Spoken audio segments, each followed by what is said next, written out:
Okay, so no. So difference between factoring and securitization plus, the answer here would be letter B. In factoring, factors buy receivables and take on the billing and collection functions, whereas securitization is the process of converting liquid assets into liquid assets by bundling similar receivables into an investment fund. I think Mauricio just has to be here. Let's try to proceed. Number three, both companies decided to write off a specific customer's uncollectible account as a bad debt expense. To record this transaction, O'Brien recorded a debit to bad debt expense, and whereas Delgado recorded a debit to allowance for doubtful accounts. What is the difference between these two companies? Please go over the choices.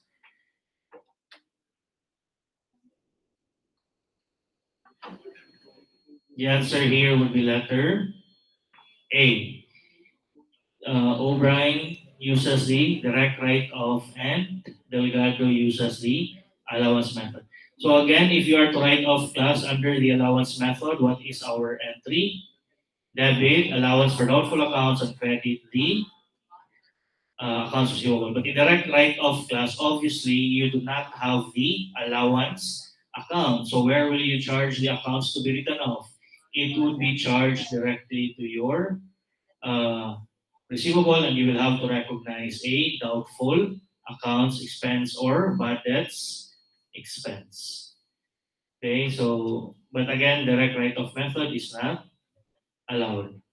Okay, but again, the entry under direct write-off method is bad debt expense and credit accounts receivable. And this is possibly where the confusion would lie surrounding your budget expense when we use the allowance method. If you recall in number one, the letter B there is budget expense is debited when a specific account is written off. We mentioned that this is incorrect because under the allowance method, you would only debit budget expense if you are increasing your allowance. But letter B would be true, class, if this was under the direct write-off method. Okay, so please take note. And my issue really is many students will get confused with the rules in the allowance method, not because the rules are complicated, but because students are also taught the direct write-off when we are repeatedly told that direct write-off should not be used anymore. But for some reason, you're expected to know it, even though it's not supposed to be used. And that's why many students would get confused. They would mix up the rules under direct write-off and the allowance method. So basically, the confusion under the allowance method would arise from the rules on direct write-off. So my position is, if you will not be taught with the direct write-off in the first place, then the possible source of confusion under the allowance method could be minimized significantly.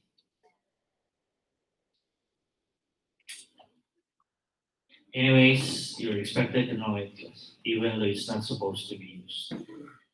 Next, number 4, the question here is, which of the following adjusting entries should the firm include on its balance sheet? So what's the scenario here? Using the percentage of receivables basis, the company estimates it will have a total bad debts of 25,150 in the existing receivables balance. If the trial balance shows an ADA of 8,750, which of the following adjusting entries should the firm include? Because always be careful with the method used. Because if the method used is related to a balance sheet account, then the amount that you would get would already be the adjusted balance of your ADA. But if the method used is connected with a with an income statement account, for example, percentage of sales, then the amount that you would get using that method will not yet be the adjusted balance of your ADA, but it would be your doubtful accounts expense or your budget expense. So for example, what method is used in number 4? Percentage of receivable, meaning it is based on what account? Your receivable, which is an asset, which is a balance sheet account. So the amount that you will get using that amount would already be the adjusted balance of your ADA. Okay. So what does the problem tell us? That using the percentage of receivable basis, our budgets would be 25,150. 25,150. So does that mean your budget expense would be 25,150? No, your adjusted, the 25,150 would be your adjusted ADA. So the question now is, how much then should you record as your budget expense? It would now be dependent on the unadjusted balance of your ADA. And are we given with the unadjusted balance of our ADA? The answer is yes. It has a balance of 8,750. But how much should be the balance? How much is the adjusted balance of your ADA class? It should be 25,150. But before the adjusting entries, how much was the balance? 8,750. So what do we want to happen? We want the 8,750 to become 25,150. And normally what do we do? Just get the difference, 8,750 deducted from 25,150. Help me here first. Deduct 8,750 from 25,150. That's 16,400. But 16,400 is wrong. It's wrong because you have to be careful of the unadjusted balance class. Take note that the unadjusted balance is a debit balance. So even though our goal is to bring 8,750 to 25,150, to arrive at 25,150, we do not just need 16,400. We need more. Why? What's the normal balance of your ADA?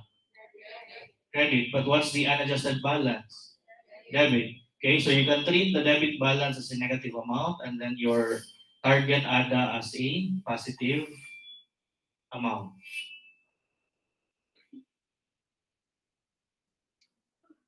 Okay, so how do you bring negative 8,750 to positive 25,150? Do you just need 16,140? No. So again, you will have to go back to your integers class.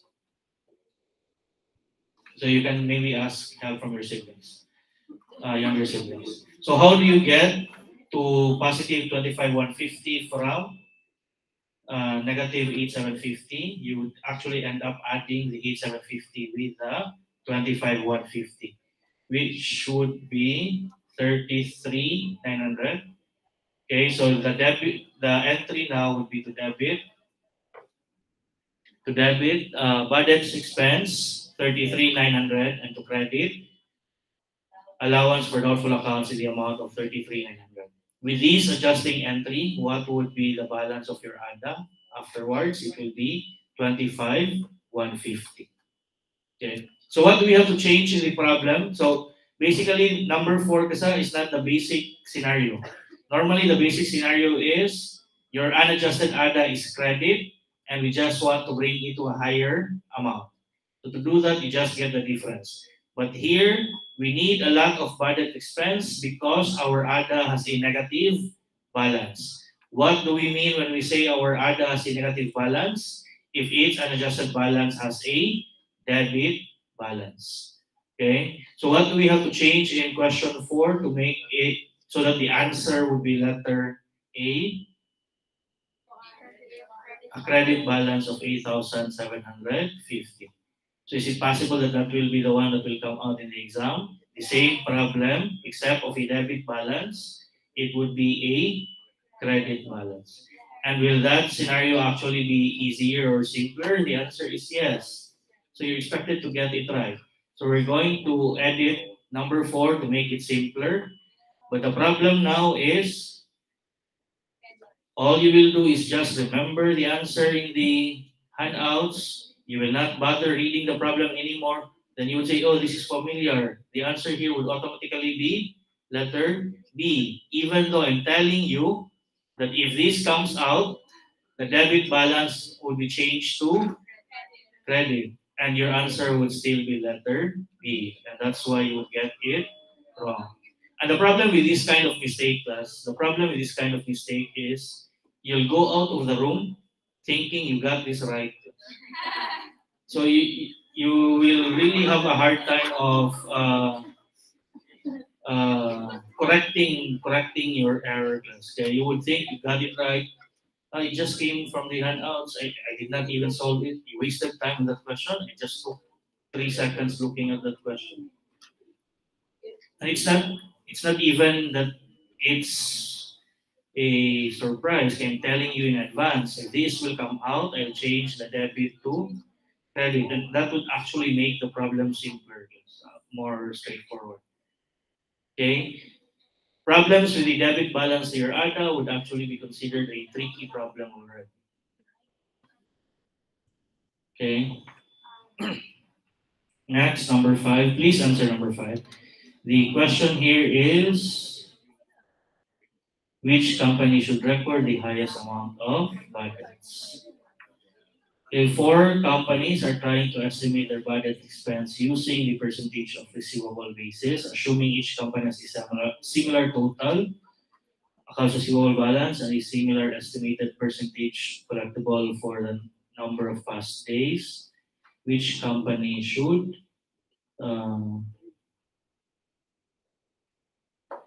and a similar estimated percentage collectible for the number of days.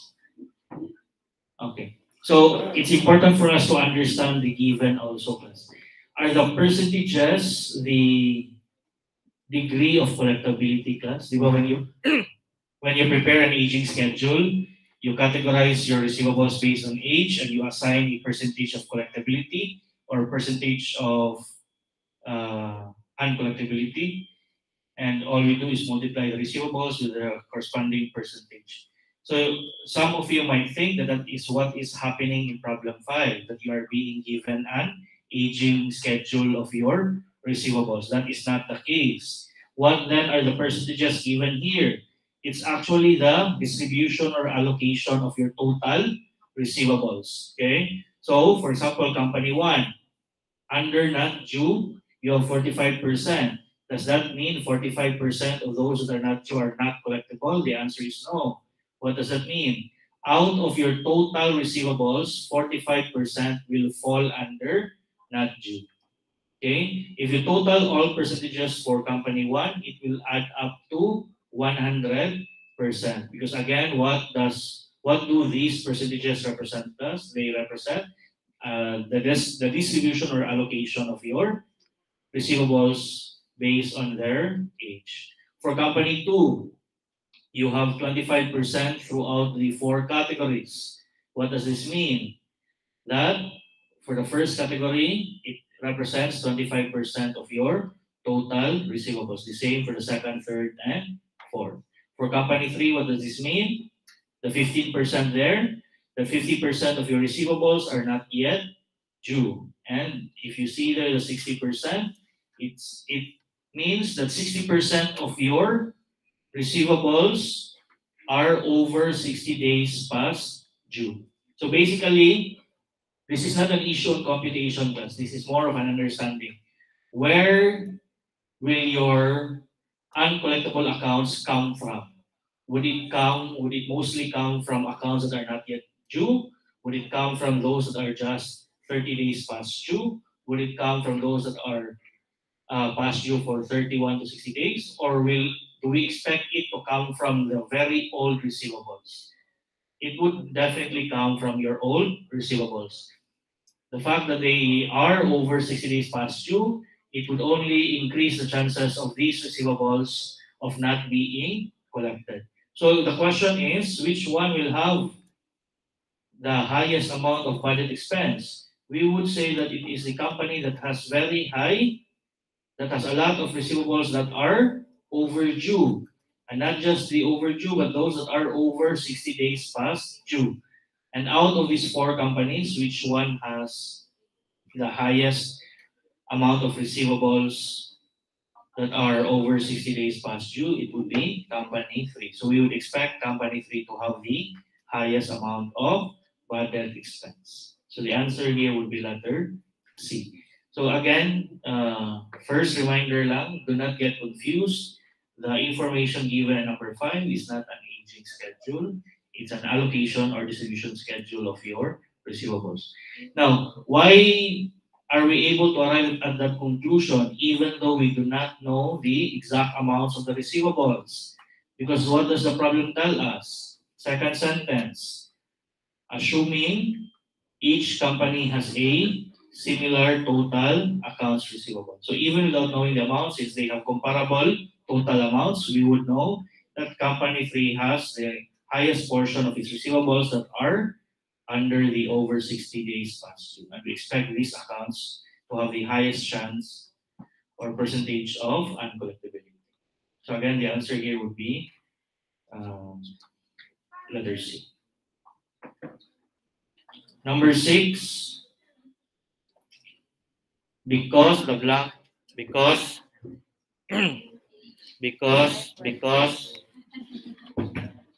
the blank method violates the blank, it is unacceptable. If the feedback goes away, the hello. Because the blank method violates the blank, it is unacceptable for financial reporting. Go over the choices, please. It would be letter A, direct write-off, not the going concern.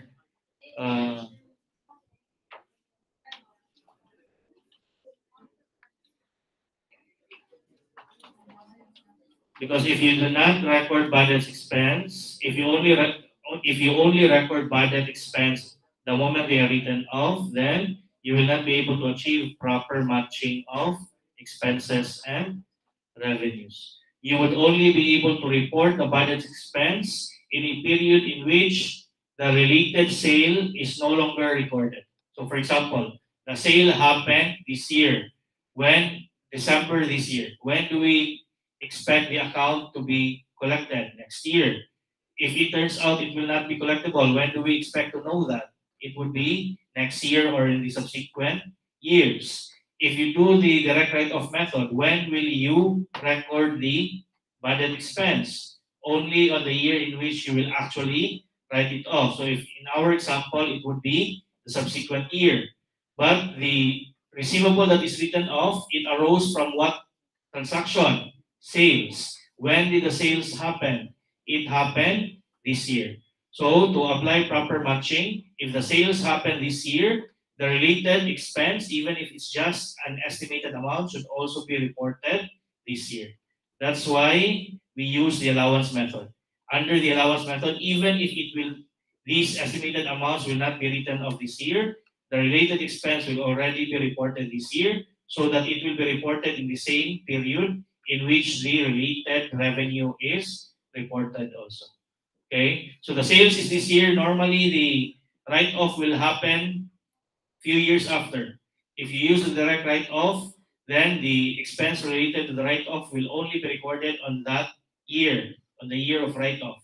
But that is wrong because it will not be matched properly with the revenue that gave rise to the receivable that eventually has to be written off. So applying proper matching, if the revenue happens now, the related expense, even if it's just an anticipated expense, it will already be reported in the same period.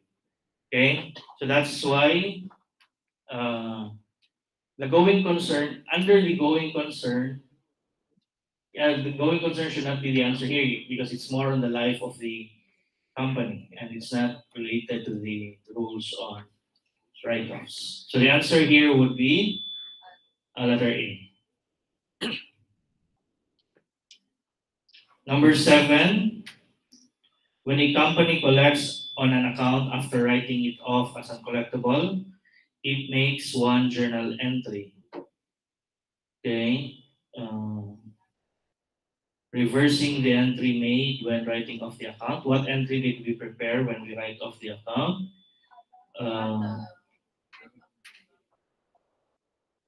Debit, ADA, and credit, AR. Okay. Now, if we reverse that one, would that be correct? The answer is yes. But will that be enough? The answer is no, because what's the transaction here? You already make a collection, and if you only prepare the reversal of the write-off entry, then you are unable to record the cash that actually went in the company. Okay, so that's why letter A is not the answer. Not because it is a wrong entry, but because it is an incomplete entry. Okay, so the answer here would be letter B, and then another entry recording the collection in the usual manner. So debit, cash, and credit accounts receivable.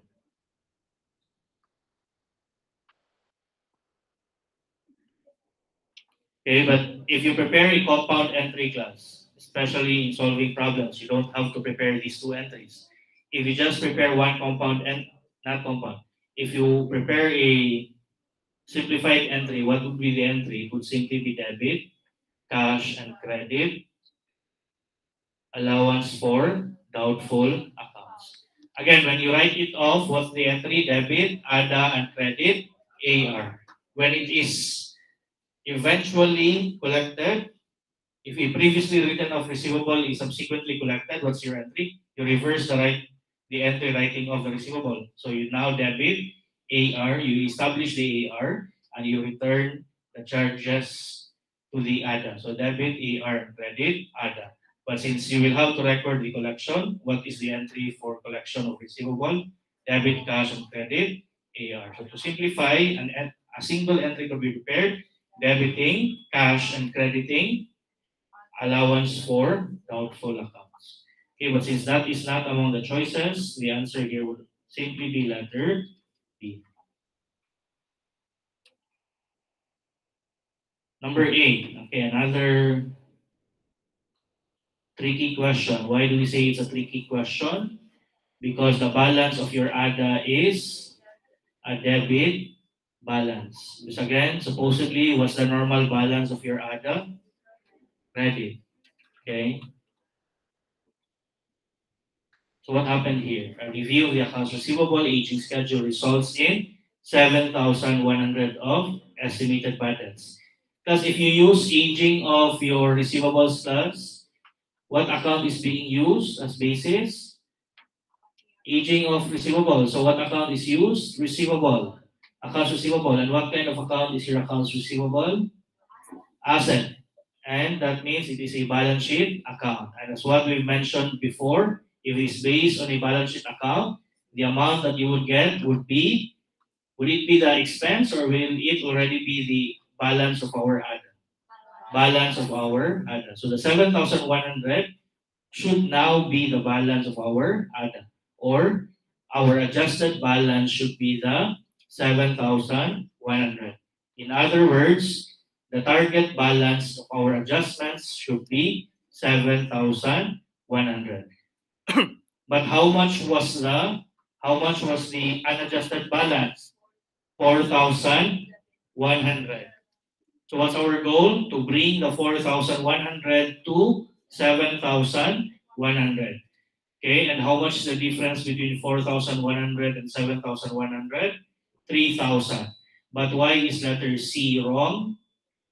Because the 4,100 is not a positive balance, it is a negative balance because it is a debit balance when supposedly the normal balance is credit.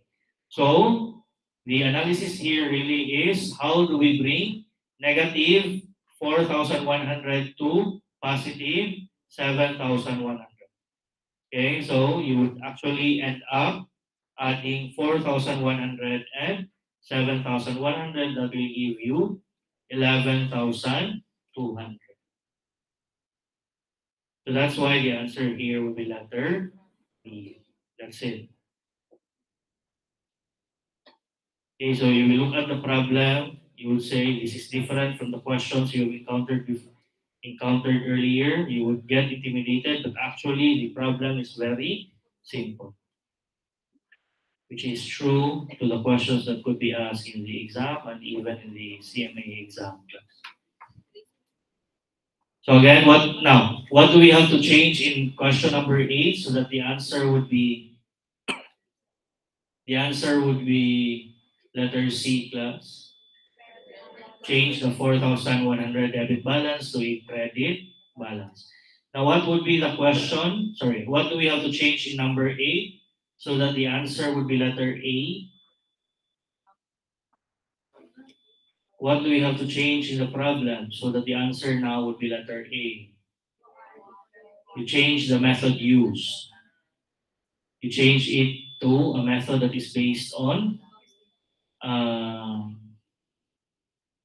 income statement account. Okay, so we would say that using the percentage of sales, the estimate of budget should be 7,100. In that case, the 7,100 would already be the doubtful accounts expense or the budget expense. And in that case, you will need to solve the adjusted balance. So again, in this problem, if you use percentage of receivable, percentage of sales, the 7,100 would already be the budget expense. The challenge now is how much would be the adjusted ADA. Again, when we use percentage of receivable, if we use a method using the balance sheet account, the amount that you would get would already be the adjusted ADA. And using the adjusted ADA, you will solve for your budget expense. But if we use a method based on an income statement account, the amount that you would get is already the budget expense. And you will use that one to get your adjusted ADA. You get the difference? First, based on balance sheet, the amount that you would get is ADA, and you will use that one to get your budget expense. Based on income statement account, mag-una you will first get the budget expense, and you will use that one to get your adjusted ADA. So let's try to do that here. What if we use percentage of sales and budget expense should be 7,100? How much then would be your adjusted allowance for doubtful accounts? Your answer should not be letters because I'm asking for an amount. How much would be the balance of your ADA? Not 7,100. In solving for your adjusted ADA, you will have to take into account the unadjusted. Pila may unadjusted. How much is the unadjusted? 4,1. Okay. Then what was our entry under percentage of sales? Letter A, correct? What did we do with the ADA in letter A? It was credited. So you credit your ADA in 7,100. What then would be the effect? The balance now would be 3,000. From negative 4,100, you add 7,100, you would get, you increase it by 7,100. The balance now will be positive 300. You will have a credit balance of 3,000. Will that happen in the exam? Maybe. Now what if class? The 4,100 is not a debit balance, but instead it is a credit balance, and we are still using percentage of sales. We know that the adjusting entry is letter A. Next question is, how much would be the adjusted balance of your ADA? It would be 11,200. Okay, so this is what I want to emphasize. Say, for example, percentage of receivable. Normally, you would get the adjusted ADA, and what is unknown is the budget expense. Okay? ADA, adjusted ADA first, budget expense unknown. But if you use percentage of sales, it would be the budget expense that would be known, and it would be the adjusted ADA that you will have to solve. They're just opposite as to the flow class. The first, in percentage of receivable, you will get the adjusted ADA first. And in that case, problems will normally ask you for the budget expense. If you use percentage of sales, you would immediately have the budget expense, and that is why normally the problem would be asking you for the adjusted ADA. And regardless of the method used, always be careful of the unadjusted balance class. If it's debit or credit, okay, your computation will be different if it's debit or if it's credit. Okay, but it's just posting class, proper posting. Do you want to? No. Wait, sir. Let's run through the scenarios in number 8 first. Number 8, the answer here is letter B. But what do we have to change so that the answer would be letter? What did I say earlier? The first one. So the answer would be letter C. We will change the 4,100 to credit. And for the answer to be letter A, as is the original problem, except that we will use the percentage of sales. And if you use the percentage of sales, the adjusted balance now would be 3,000. Okay, but if you are still using percentage of sales, we change the 4,100 as a credit balance. The answer now would be, the adjusted ADA would now be 11,200. Okay, so let's have a break. Yay. Just 10 minutes.